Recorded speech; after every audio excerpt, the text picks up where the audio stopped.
할렐루야.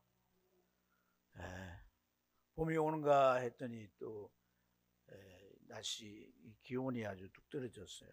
다른 곳에는 비가 오고 그래서 이렇게 계절이 바뀔 때는 여러분 코로나도 또 조심해야 돼요. 감기도 조심해야 돼요. 그런 가운데 수요 예배 나오신 여러분들을 축복합니다. 어쨌든 여러 상황 가운데도 주님 앞에 이렇게 나오기를 힘쓰는 모습이 우리 하나님께서 기뻐하실 줄 믿습니다. 또 주님 앞에 나올 때마다 주께서 여러분들에게 필요한 혹 합당한 은혜들로 같이 해주시기를 기도합니다. 이스라엘 백성들이 그 바벨론 포로 생활을 마치고 자신들의 고국 유대 땅에 돌아왔어요. 돌아와서 이제 갓 그 돌아온 이후에 일어난 상황 1절에 보면 이스라엘 자손이 각자의 성읍에 살았더니 이랬어요. 그러니까 돌아와 가지고 자신들의 날에 살았던 성읍으로 이제 갔다는 거죠. 그곳에서 살았다라고 하는 것은 이제 어느 정도 이제 생활이 정돈되고 또 그들이 뭐 농사든 무엇이든 그 생업의 상황도 조금씩 이제 되찾아가는 그런 상황이라고 할 수가 있습니다. 그래서 이제 돌아와서 얼마간 이제 시간이 지났느냐 하면 한 3개월 이상, 바벨론에서 돌아와서 3개월 이상 시간이 소요됐다고 할 수 있습니다. 이 시점에는 이스라엘 백성들이 세 차례 걸쳐 돌아왔지만 제일 첫 번째 귀한 자들이에요. 그 제일 첫 번째 귀한 자들이 이제 49,897명인데 거의 5만 명 가까이 돌아왔어요. 유다 지파 중심으로 이렇게 그들이 돌아오게 됐는데, 이렇게 이제 돌아와서 그들이 각성의 고향으로 이제 가서 이렇게 몇 개월 지나다가 오늘 이 말씀에 보면 그들이 예루살렘에 모이게 되는 거예요. 그래서 이 예루살렘에 그들이 이제 모이는데 이 시기를 일곱째 달에 이렇게 1절에 계속 말씀해요. 일곱째 달. 이 일곱째 달이라는 게 태양력으로는 9월, 10월이지만은 이제 유대역으로는 이게 이제 정월이 되는 거예요. 1월 달이 되는 거예요. 1월 1일이 되는 거예요. 일곱째 날 첫날이에요. 그래서 우리로 치면 이 날이 무슨 날? 설날이잖아요. 설날. 그죠?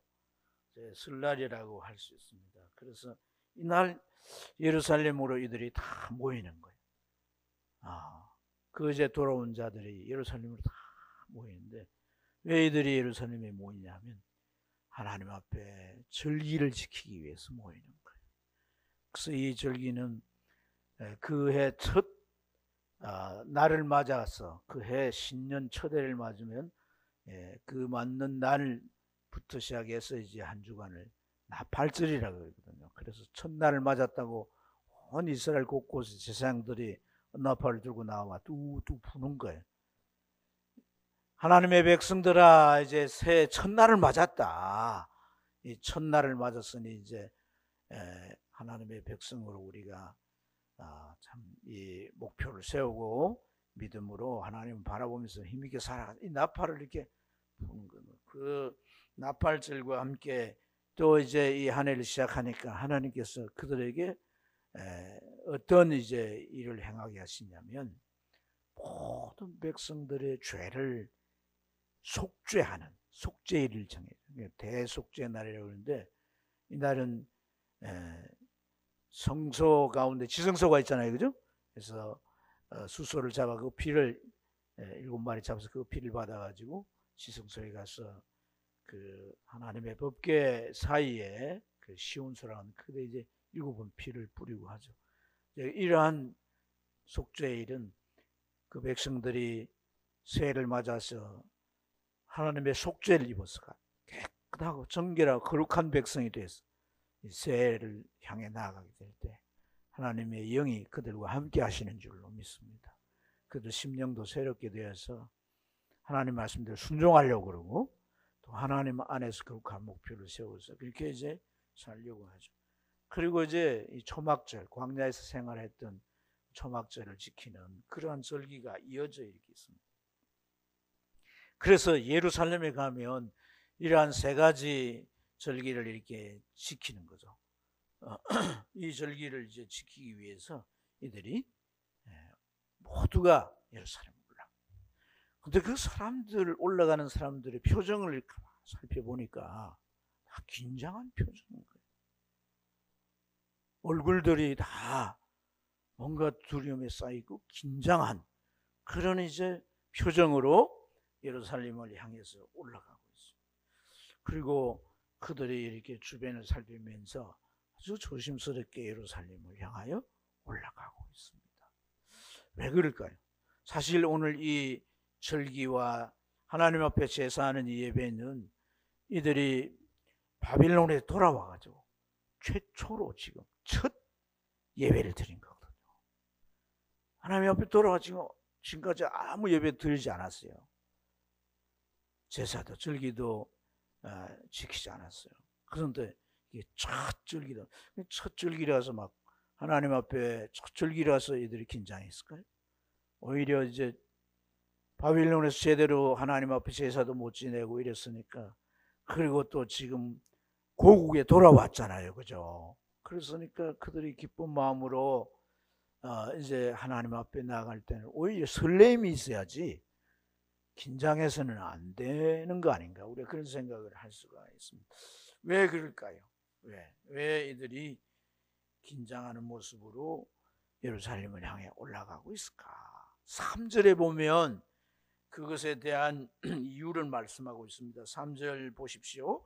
우리가 모든 백성을 뭐하여? 두려워하여. 이랬어요. 모든 나라 백성을 두려워했다.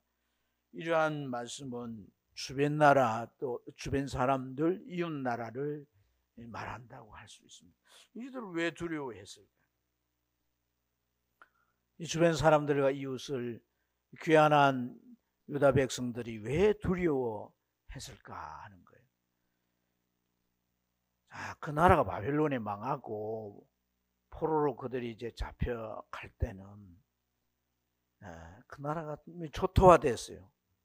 그리고 그에 얼마가 남아서 농사라든지 뭐 포도원이라든지 뭐 또 목축이라든지 이런 걸 해도 조공을 받기 위해서 아주 서민들만 거기 일부 남았는데 그 넓은 땅에 대부분 다 죽고 잡혀가고 이랬으니까 주변에 있는 이방 족속들이 들어와서 그 땅을 차지하는 거예요.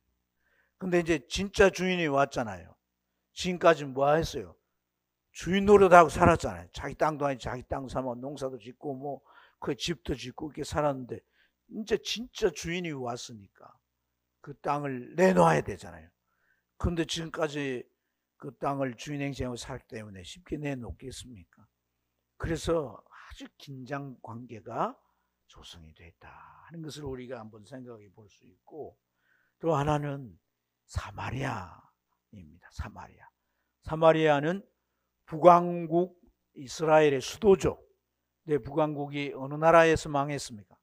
아수르에 의해서 망하고, 아수르는 다 잡아가고 죽이고 뭐 그런 다음에 수도인 사마리아에 이방 유민들을 거기다가 보내서 살게 했습니다. 그래서 오랜 세월이 지나 보니까 북왕국 이스라엘은 이 이방 족속과 같이 결혼도 하고 이래가지고 혼혈 족속이 되고 말았어요. 근데 이들이 이제 유다 백성들이 오니까 이들은 사실 정통적인 유대인들이잖아요. 핏줄을 지키고 혈통을 지키고 신앙도 지키고 이렇게 돌아왔기 때문에 이러한 이제 그 신앙의 문제도 있지만은 이들이 하나가 되기 위해서 나중에 성전도 같이 짓자 뭐도 하자 이러니까 이 돌아온 귀환자들이 반대를 했거든요. 그래서 사실 이 사마리아의 총독이나 관료들이 여기 돌아온 귀한 자들을 엄청나게 박해를 하고 위협을 하고 또 이 성전 짓는 일을 막 구체적으로 해방을 놓고 또 때로는 공격도 하고, 이기 때문에 한편에는 건설을 하고 한편에는 무장을 해가지고 그들을 이렇게 맞서 싸우려고 이렇게 지키는 그런 보초병도 있는 이런 상황이 벌어지기도 했어요. 뿐만 아니라 주변 나라들, 블레셋이라든지 모압이라든지 뭐 암몬이라든지 또 그 옆에 이 아람이라든지 이러한 나라들, 이런 나라들은 이스라엘이 회복되기를 원치 않는 거예요. 이렇게 속국이 돼서 영원히 힘이 없는 나라가 되기를 원하지, 다시 회복이 돼가지고 아주 큰 나라가 되는 걸 바라지 않는 거예요. 그래서 이러한 여러 가지 이제 이 주변에 위협이 있는 거예요. 위협. 그러니까 이런 상황이니까 지금 이 귀한 자들의 움직임이라든지 이들이 뭐 집단적으로 이렇게 모인다든지 이럴 때 주변의 세력들이 예의주시하고 보지 않겠습니까? 그죠? 그래서 공격도 할 수 있단 말이에요. 그러니까 절기를 지키러 올라가지만은 이 유다 백성들의 마음은 이 위협 때문에 두려움이 있을 수밖에 없는 거예요. 그래서 두려움 가운데 이 예루살렘을 향해서 올라갔다 하는 거예요. 물론 이제 초강대국인 메데바사의 왕 고레스가 귀한 이제 조처를 했고, 또 가서 성전도 성곽도 다 재건하고 그렇게 가서 이제 살도록 그렇게 했지만은 이 이스라엘의 재기나 이 회복을 원치 않고 또 싫어할 뿐 아니라 해방하려고 하는 세력들, 이러한 세력들이 이 귀한 자들을 향하여서 언제든 공격할 태세를 갖추고 있었기 때문에 이들은 불안하지 아니할 수가 없었습니다. 바벨론에서 돌아왔을 때 이들은 얼마나 감격에 젖었겠어요. 그렇죠? 그야말로 감격 시대죠. 너무 정말 선지자들을 하나님께서 통해 예언한 말씀, 우리의 그토록 에스겔이 하나님께서 때가 되면 우리를 귀환하실 것이다, 예레미야를 통해 예언한 그대로 그 시기대로 하나님께서 돌아가실 것이다, 그렇게 했는데 정말 그 말씀대로 이루어졌잖아요. 그래서 우리가 시편에 보면 하나님께서 우리를 포로로 돌리실 때 이 꿈인가 생신가 했다는 거예요. 그래서 막 이게 진짠가 이게 실화인가 해가지고 막 이게 정말 너무나 그들이 그 돌아올 때는 그 기쁨과 감격에 젖었는데 막상 돌아와 보니까 큰 산과 같은 이런 위험이 그들을 기다리고 있고 주변에 도사리고 있는 거예요. 그들의 마음에 큰 두려움으로 작용할 수밖에 없었다는 거예요. 여러분 참 그렇잖아요. 새로운 이제 삶을 시작하려고 하는데, 그런데 이제 또 다른 편에 그들 위협하는 두려움이 있을 때 그들은 참 어찌 보면 어떻게 해야 할 바를 알지 못하고 이 상황 속에서 우리가 나아갈 길이 무엇인가, 해결책이 뭔가, 이런 생각을 해보지만은 그러한 뚜렷한 해결책도 없어 보일 때 그들 마음은 점점 이 불안과 두려움의 수렁에 빠지게 되는 거죠. 우리가 살아가면서 두려움이 우리 안에 찾아올 때 그것을 이렇게 뭐 즐기려 하거나 그것을 아주 뭐 담대하게 받아들이는 이런 사람은 그렇게 많지 않습니다. 두려움이 찾아오는 것, 닥치는 것, 이 다 싫어하죠. 우리는 그저 평안하게 좀 살기를 원하잖아요. 안전한 삶을 기대하잖아요. 근데 우리 인생을 살아가면 두려움이 있어요, 없어요? 두려움이 찾아오잖아요. 크든 작든, 그죠? 그래서 심리학자들이 뭐 이런 걸 연구해 보면 두려움이 뭐 72가지가 두려움, 그걸 어떻게 세서 72가지인가는 모르겠지만은 그 각가지 두려움이 있다는 거죠. 두려움이. 꼭 두려움이 닥쳐왔어가 아니라 예상을 해서 이런 일이 내게 닥치면 안 되는데 하는 그런 이제 미리 두려움을 땡겨가지고 자기 마음 안에다가 그 두려움 때문에 불안해하고 염려 걱정하고 그럴 수도 있는 거예요. 우리가 삶을 살다 보면 이런 일이 생기면 그 결과가 어떤 것이다 예측도 하잖아요. 그래서 우리가 뭐 직장이든 가정이든 자녀든 우리 삶의 영역에 이런 두려움들이 찾아오게 되는 거죠. 오늘 여기 이스라엘 백성들은 두려움 자체, 지금 느끼는 이 두려움만이 문제가 아니라 이 두려움은 그들의 어떤 이 위협으로부터 앞으로 해야 되는 일을 할 수 없는 큰 난관에 봉착되게 하기 때문에 그들이 앞으로 해야 될 일이 뭐예요? 성전을 재건해야 되잖아요. 그렇죠. 그들은 앞으로 성전을 재건해야 되고 또 요즘은 좀 뭐 그렇지만은 옛날에는 이 성곽이라고 하는 게 참 중요합니다. 그래서 사람들이 집 짓고 거주하는 그 주변으로 성곽을 딱 쌓아놓거든요. 그것은 아주 1차적인 방어벽인 거예요.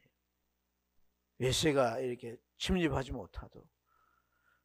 그래서 이런 성곽을 세워야 되는, 성곽 무너져 있기 때문에 이런 성곽을 다시 이렇게 다시 이제 그 복구하는 이런 일들이 그들이 해야 될 일인데 지금 이들 마음에 두려움이 가득 차 있으니 그게 가능하게는 그것이 불가능합니다.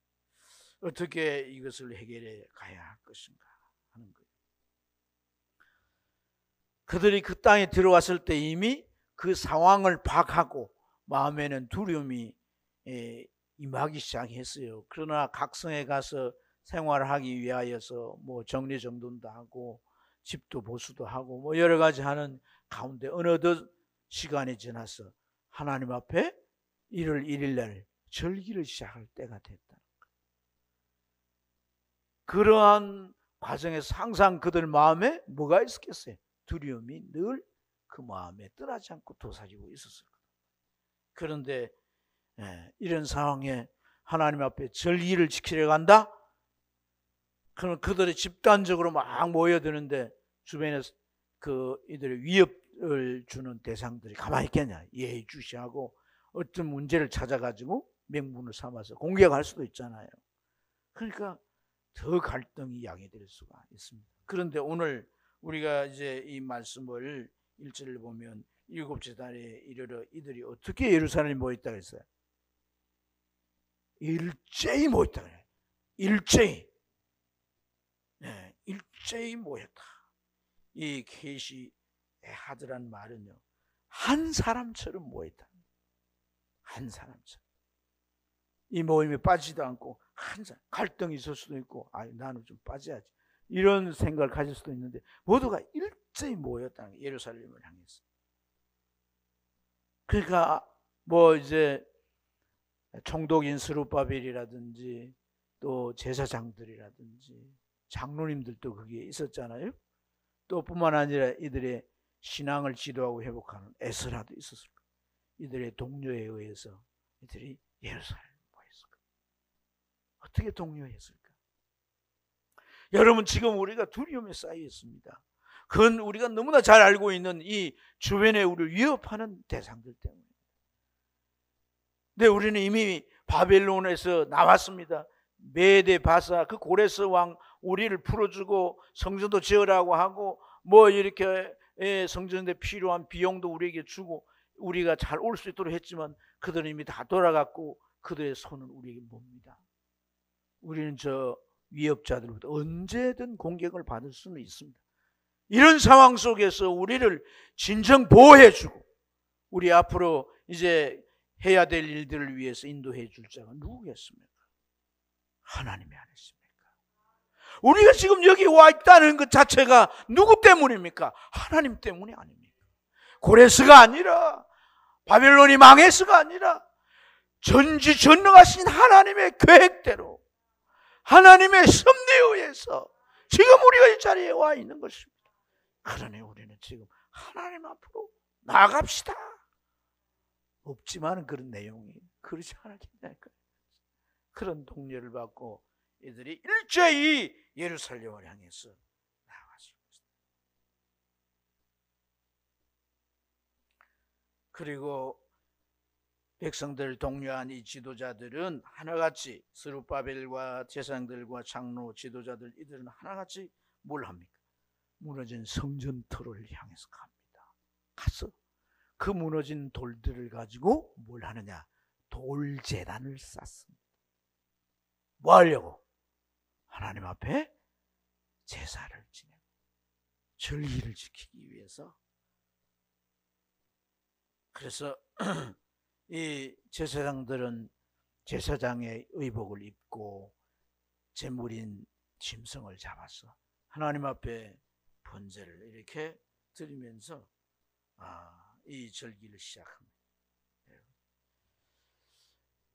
이협적인 존재들 이 주변에서 보지 않겠습니까? 그죠? 주변에서 보고 뭘 하느냐 이렇게 예의주시하면서 언제든 틈을 보고 공격할 수 있는 이런 상황일 텐데, 자, 이들이 하나님 앞에 이 절기와 또 하나님 앞에 예배하는 모습을 우리가 이제 2절, 3절, 4절에서 볼 수가 있어요. 자, 2절 말씀, 2절 한번 읽어볼까요? 읽겠습니다.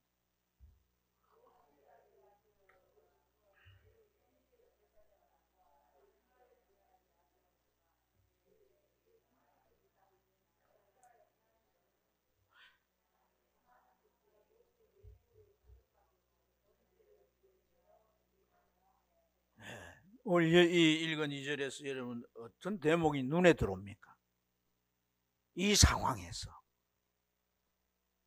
하나님의 사람 모세의 율법에 뭐한 대로 기록한 대로 뭘 만들어서 제단을 만들고 번제를 그 위에서 드리려 했다래 그래. 지금 시국이 이런데 절기도 좀 미룰 수 있고 제사도 약식으로 할 수 있잖아요. 그래서는 안 됩니까? 예배도 뭐 온라인으로 드리고 뭐 유명한 목사님들도 막 그렇게 예배 방식이 많아졌다. 이것도 우리가 풍성한 예배를 드릴 수 있다. 풍성한 예배 계속 그렇게 드려보시면 우리 믿음이 어떻게 되던가요? 교회 한 번 안 오고 두 번 안 오고 세 번 안 오고 네 번 안 오고 어떻게 되던가요? 우리 믿음이 계속 하늘로 올라가요? 주님 더 가까이 가요?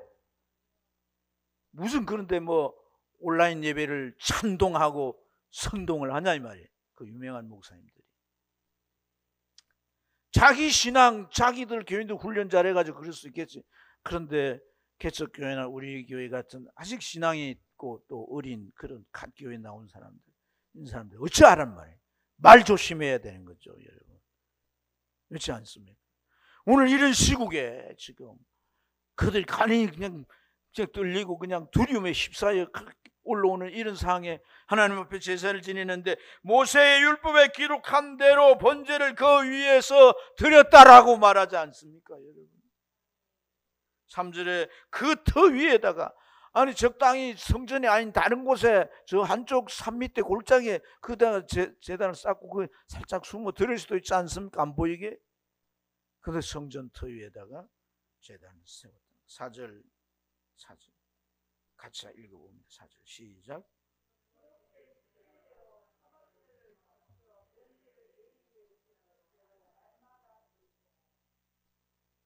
기록된 규례대로 하나님 앞에 절기를 지냈다는 거예요. 여러분 절기가 한 주간씩 지내고 때로는 15일씩 걸리는데요. 한 달 내내 그런다고 생각해요. 이게 작은 일이 아니죠. 그렇죠. 그리고 하나님 앞에 절기의 그 과정에 있어서 제사의 규정대로 아침 저녁 제사를 드리면서 이렇게 규례대로 하나님을 예배했다는 거예요.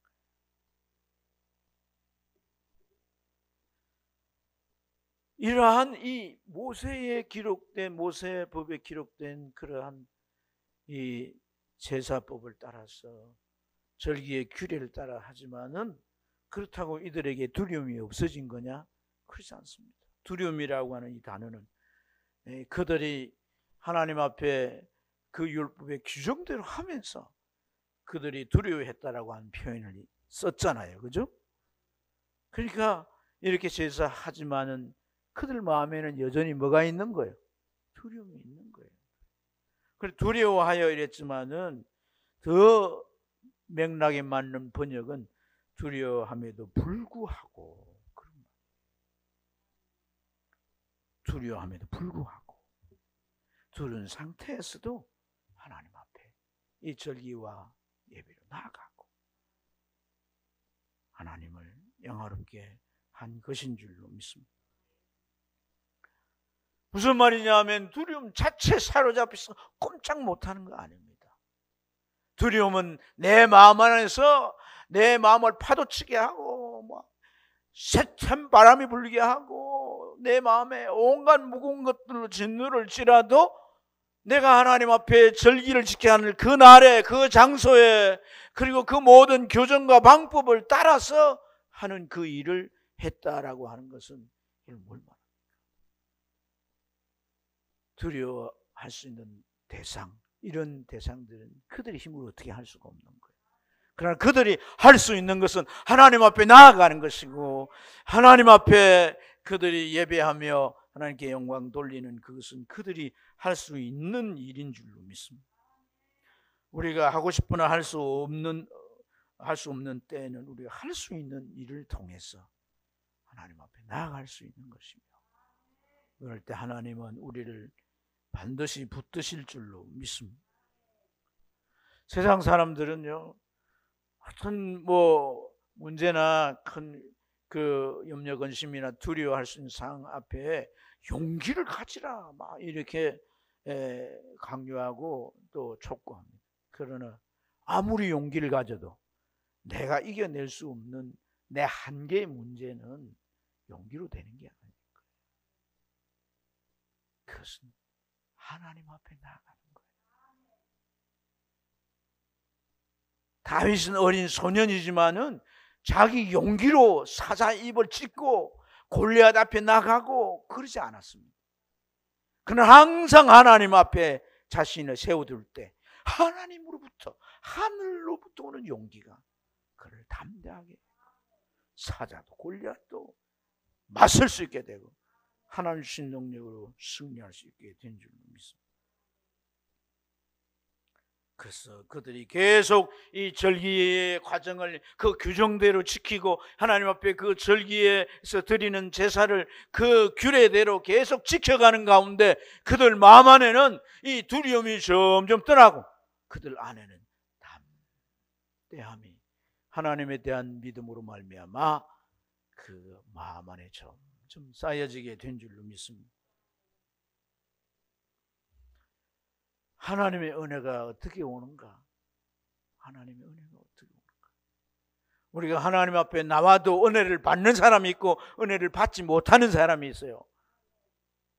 내가 두려운 상황에 직면해서 하나님 앞에 나와서 기도도 하며 하나님 붙잡으려고 할 수 있습니다. 그런데 하나님 정말 나를 받으시고 내 안에 두려움을 제거해 주시며 하나님을 믿고 온전히 신뢰하게 하시고 또 우리 안에 정말 이 세상을 향하여 도전하며 나아갈 수 있는 그런 담대한 믿음을 우리에게 줄 수 있으려면 어떻게 해야 되는가요?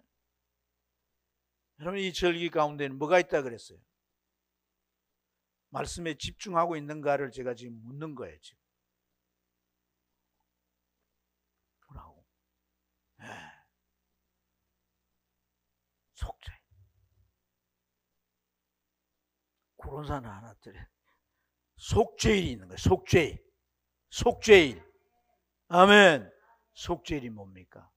모든 백성, 하나님 앞에 나온 자들의 모든 죄를 다 속해 주시고 더러움을 다 제거해 주시고 깨끗하게 하신 것인 줄 믿습니다. 몸이 나으는 것도 중요하지만 내 영이 하나님을 만날 수 있도록 그렇게 지는 것이 그 무엇보다 중요하다 하는 거예요. 할렐루야. 7월 달이라 그랬잖아요. 7월 10일부터는 속죄일이 됩니다. 그래서 대제사장이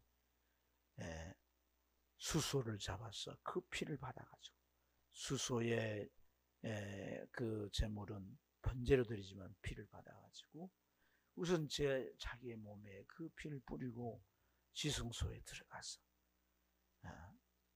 그리고 그 법궤 사이 시온사에 피를 7번 뿌림 하나님 앞에 나가게 될 때 하나님은 그 속죄의 의식을 통하여 자기 백성들이 모든 죄를 사해 주시는 줄로 믿습니다.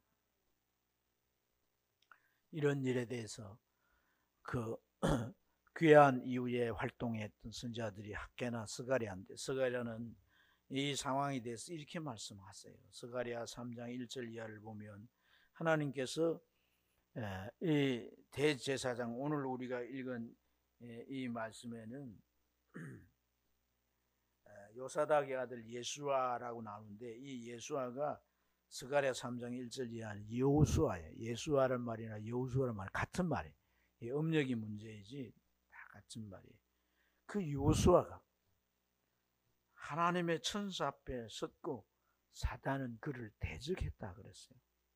왜 대적했느냐? 그의 옷이 드립혀져 있었기 때문에. 옷이 드립혀져 있다는 것은 뭐 옷에 흙탕물 묻었다는 그런 말이 아니에요. 그 행위가 하나님 율법을 떠나서 죄를 짓고 그 죄로 인하여 영적으로 더럽혀지고 오염된 것을 말합니다. 그래서 그 오염되고 더럽혀졌기 때문에 사단이 천사 앞에 서 있어도 대적했다는 거예요. 예배드리고 절기를 지키는 이런 상황이 천사 앞에 있는 거 아니겠어요? 천사들이 하나님 앞에 번제하는 그 제사를 올려야 될 거 아니겠어요? 찬양을 올려야 될 거 아니에요? 모든 의식 올려야 될 거 아니에요? 천사 앞에 제사장이 섰는데도 불구하고 사단이 대적했다는 거예요. 왜? 그가 죄에 묻어있기 때문에. 죄가 그의 온 전신을 더럽혀놨기 때문에.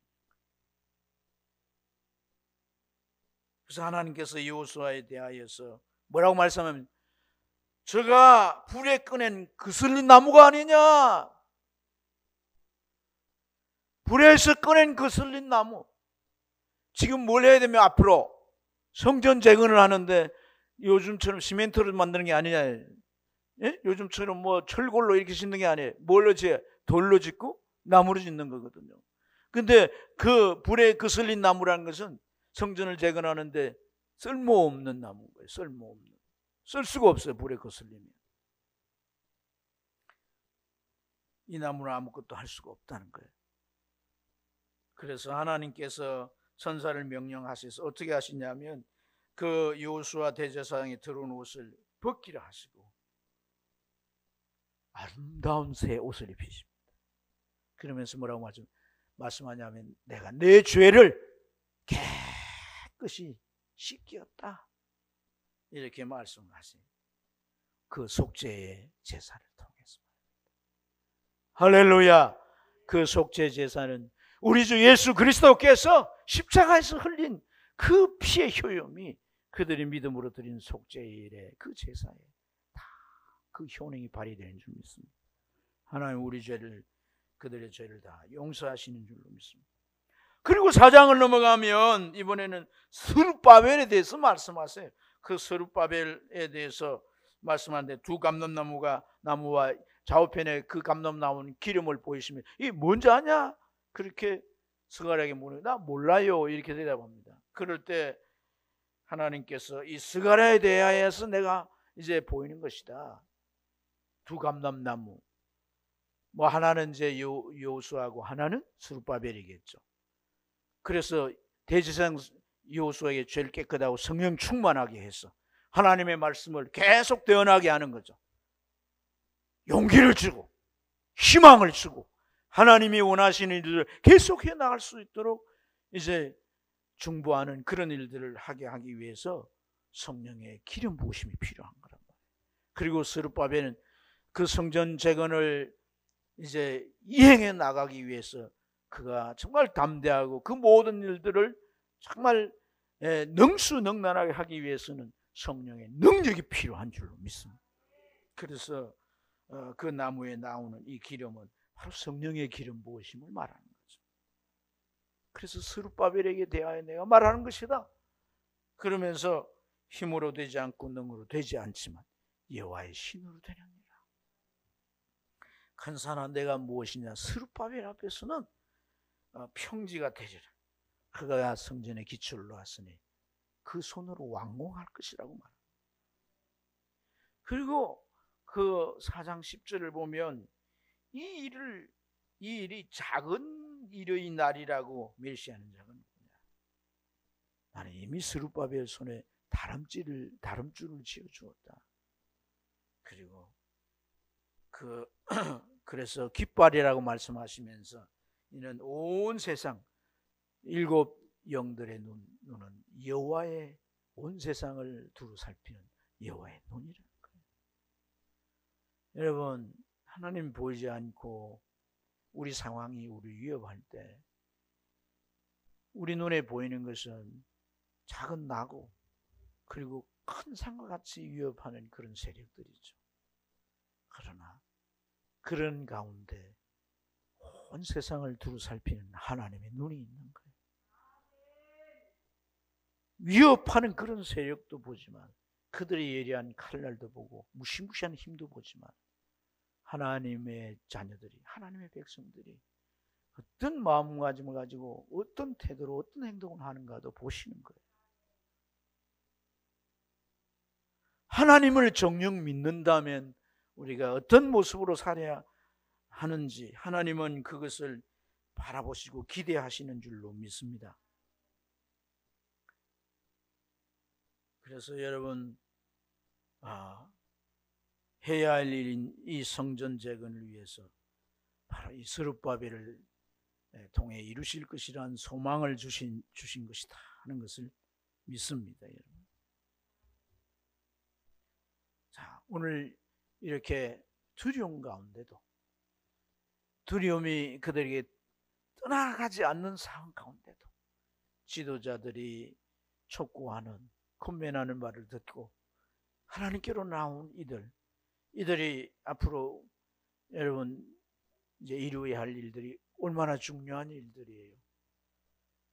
사실 바벨론에서 그들이 살 때 바벨론에서 그들이 계속 그곳에 살 수도 있어요. 그리고 이미 70년이라는 세월이 지나면서 그들은 잘 정착해 있는 거예요. 집도 있고 자녀들은 바벨론의 학교도 갔고 또 이제 페르시아가 침략을 했지만은 그 왕이 얼마나 그들에게 특별한 그 이제 대우를 해 줍니까? 그래서 여러분 그들이 나중에 살아가는 삶을 보세요. 그 모르드게 같은 사람은 하만이 제거되고 그 이후에 그가 총리가 되잖아요. 총리가. 그의 사촌 여동생은 뭐가 됩니까? 에스드 말입니다. 여왕이 되잖아요. 여왕이. 그렇지 않습니까? 그곳에 살아도 그들의 삶은 다 보장되는 거예요. 그런데 이들이 돌아와서 이제 귀환된 자들로 살아야 되는데 이들이 살아가는 육신의 삶도 중요하지만 이들이 앞으로 살아가야 할 이유가 뭡니까? 무엇 때문에 귀환해야 되는 거예요? 하나님께서 그 민족을 통해 이루실 일들을 그들이 하나하나 준비해 가야 되는 겁니다. 성전을 지어서 신앙이 회복돼야 되고 하나님에 대한 신앙이 바로 세워져 있어야 되고 그 신앙이 이제 계속 흘러가게 될 때가 되면 메시아이신 예수 그리스도가 오셔서 인류 구원을 위한 구원의 사역을 펼쳐가실 것입니다. 이런 엄청난 정말로 중요한 위대한 대업을 위해서 이들에게 온 것이다. 먹고 사는 것, 이 위협에서 내 옛날 땅 그거 되찾는 거 어렵고 그거 지금 주인이 돼가 살고 있는 자들 못 뺏었고 또 이제 사마리아나 주변 세력의 그 위협 때문에 여기 어떻게 살 거냐, 그것만의 문제가 아니라는 거예요. 그것이 더 진짜 큰 문제가 아니라는 거죠. 하나님께서 그들을 통해 이루실 그 비전이 더 중요한 것이고 그것을 위해서 이들이 하나님의 성전 허물어지고 다 무너지고 불타버린 그곳이지만 그곳에 나가서 하나님 앞에 진정한 믿음의 모습을 보이나니까 그 중심을 받으시고 하나님은 위대한 역사를 펼쳐가실 뿐 아니라 그들의 두려움의 요소들을 깨끗이 제거해 버리시고 그들의 삶의 길을 열어가시는 줄로 믿습니다. 이렇게 하나님 앞에 그들이 나와서 예배할 때 어떤 회복이 이루어집니까? 첫째는 예배의 회복이고 그 다음은 성전 재건이 이루어지는 일이에요. 그것을 준비하는 모습을 볼 수 있습니다. 예배는 오늘 우리가 읽은 내용 가운데 3절 보면 그 위에서 아침 저녁으로 여호와께 번제를 드리며 그랬어요. 이 아침 저녁으로 드리는 번제는 절기에도 드리지만은 이 아침 저녁으로 드리는 번제는 매일 제사입니다. 매일 제사. 그러니까 예배의 회복을 말하는 거예요. 예배의 회복. 여러분 우리가 참 이제 코로나를 통해서 치명타를 먹은 우리 신앙의 요소 가운데 치명타를 먹은 게 뭐냐면 예배입니다. 예배. 여러분 이 자리에 앉아 있지만 예배에 대한 마음이 코로나 이전과 이후가 달라져 있다는 거예요. 많은 이 한국교회 성도, 세계교회 뭐 성도들도 그렇다고 치더라도 한국교회 성도는 더더욱 그런 거예요. 예배에 대한 의식이 정말 많이 달라져 버리고 말았어요. 코로나 없어도 이제는 온라인 예배 드리겠다는 거예요. 정말 목사님들이 특별한 결단이 필요할 거예요. 그런데 뭐 지금 시대에 방송 설교니 뭐니 얼마나 많습니까? 그걸 없애버릴 수도 없는 문제. 이거 어떡하냐?